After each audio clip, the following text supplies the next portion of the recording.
Hi, so you came back. I'm glad. This video is a continuation of part 1, which covered the first 2 editing strategies. This one is the next 3, and they're really great. So let's take a look at them. Here we go.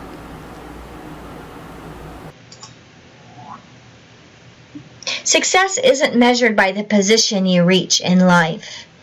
It's measured by the obstacles you overcome. Booker T. Washington said that. I find it particularly applicable to the read aloud strategy, which is one of the more advanced and difficult editing strategies to master for students.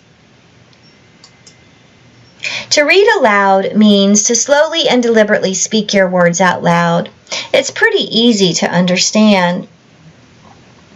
When you're reading aloud, slow down. The point of reading aloud is not to get through it as quickly as possible, but instead to focus on each and every word. As you read, identify the parts of speech, note what goes where, and make the effort to evaluate your language. You can also give yourself positive feedback at the same time. You should see what is on the page and then say what is on the page. Speak in a normal tone of voice so that you can hear your words aloud.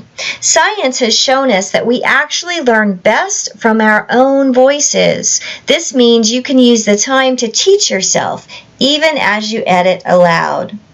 The more English you have and use, the more your ears can help you find your mistakes. With practice, this technique can help you not only edit, but also write and speak more fluidly. How? It's pretty easy to understand this technique. Let's take a look at what it sounds like. I'm going to be breaking this example into pieces to help you see the technique as we go. First, I will have applied the focus strategy by looking only at the verb forms, as in this case. And then I'll apply the isolation strategy, where I underline all the verbs I can see. So let's see. This gives me is, present, may not wants, would want, don't, to be, are, will cares, and be. Now I'm going to read aloud and talk myself through the edit as I look at each verb. Friendships is. A plural noun doesn't take S, so this doesn't agree here. I have to change something. Because flower is singular, I'll make friendship singular too and keep the is. Friendship is like a flower. That's better. Good job, me. With the sunshine of positive conversation and the soil of common interest, the passage of time present. Present is a plural verb, but passage is singular. I need to change it to presents by adding an S. The passage of time presents beautiful results. Everyone may not wants. No S marker allowed with the modal may. I know that. I need to change that. Nice catch, me. But would you want to be friends with someone who don't? Would want to be, yeah, that's good. Someone is singular, so who is singular? So don't is wrong, though. It should be doesn't. Someone who doesn't. Don't be afraid. Don't be. You don't be. Yep, that's right. Don't be afraid to be you. There are people. People is plural, so there are people is right. Woohoo! There are people who will cares. Ugh, I did it again. No S marker with a modal. Be more careful with your modals, you. Who will care for you just as you be. I can't use base form be with you. I have to use are. I have to change that to are. Whew, finished. That was tough. Quite a few errors in that paragraph, but I fixed them all. With just a bit of careful editing, using the 3 strategy when looking at, my text is so much better. Friendship is like a flower, with the sunshine of positive conversation and the soil of common interest. The passage of time presents beautiful results. Everyone may not want to be your friend, but would you want to be friends with someone who doesn't? Don't be afraid to be you. There are people who will care for you just as you are. Whew, I did it. Success is no accident, claimed Pele. It is hard work, perseverance, learning, studying, sacrifice, and most of all, love of what you are doing or learning to do. One of the things that we all love to do is take breaks. To take breaks means to step away from the task at hand. This is important in writing because your brain needs time to process. How do we do this? Anything can be a break. Taking a break requires good time management strategies, so you have time for a break. Editing is most effective when you take time off in between. Even 5 minutes can help, but when you can take a day or two or even more, it's even better. Don't be afraid to take a break in your editing. It will make it better. Maybe you don't like editing or writing. Many people don't. Mary Englebright exclaimed, "If you don't like something, change it. If you can't change it, change the way you think about it."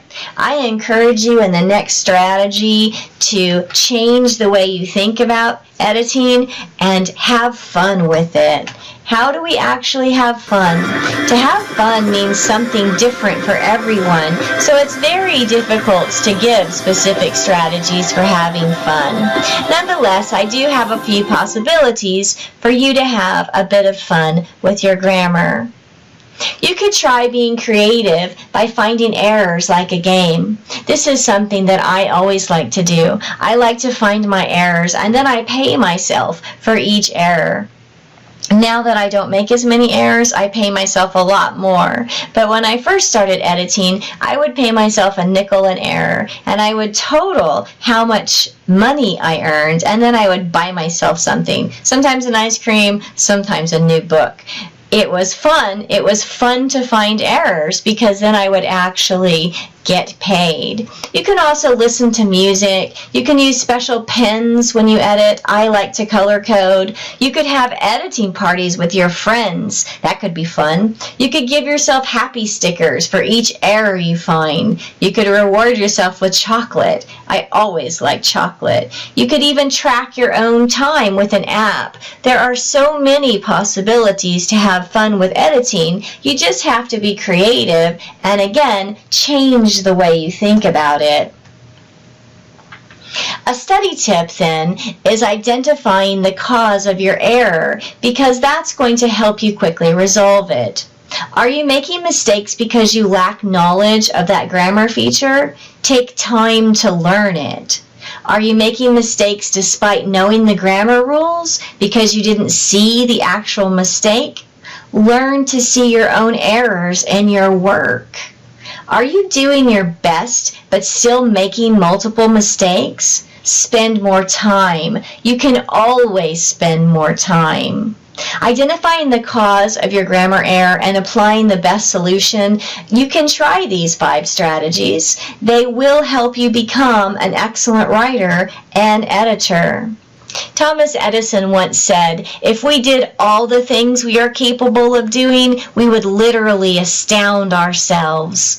Let's astound ourselves. Let's astound our teachers. Let's make our writing fantastic by including these editing strategies. I know that you can do it. I know that you will improve. So we've learned now 5 different strategies for editing our work. What was your favorite? I really like have fun. Paying myself for every error I make, every failure I make, really makes me happy. Henry Ford actually said, "Failure is the opportunity to begin again more intelligently." Don't you love that? Begin again more intelligently. I hope you use these 5 editing strategies. They work. If you liked the video, give it a like. If you haven't yet subscribed to my channel, go ahead and do that and you'll get notification for the next videos for the book and for the other videos that I do. You can also click on the bell below and then that will give you notification as well. I hope you try these strategies. They work. They work in my writing, they work in my students' writing, and I know they will work in your writing too.